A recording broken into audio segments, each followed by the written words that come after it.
No niin, ATV raportoi täältä Myllypuron Ostarilta, missä paikallinen sankari Kent on pistänyt pystyyn oman peukkubisneksensä.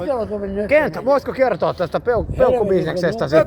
Olet kuulemma pistänyt täällä paikalliset vanhuksetkin vetämään jo peukkua. Onko tämä totta?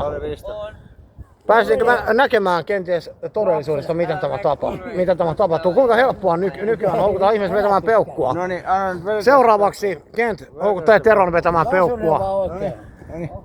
ei kun nyt vedetään peukkua. Kato se taas lähti, se oli ylimääräistä. Tässä on mies, joka houkuttelee paikalliset kaikki vetämään peukkua. Pyöritään peukkubisnestä. Hei, meillä hantuu. Toi on muuten äärimmäisen tarttuvaa. Pitää itsekin alkaa.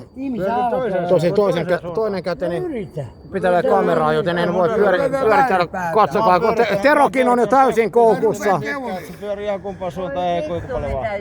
Se on. Näin on. Ei se oo ketään haitannut tää. Eli tämä peukkutila on täysin käsistä täällä näin. Katsokaa nytten. Hirveää.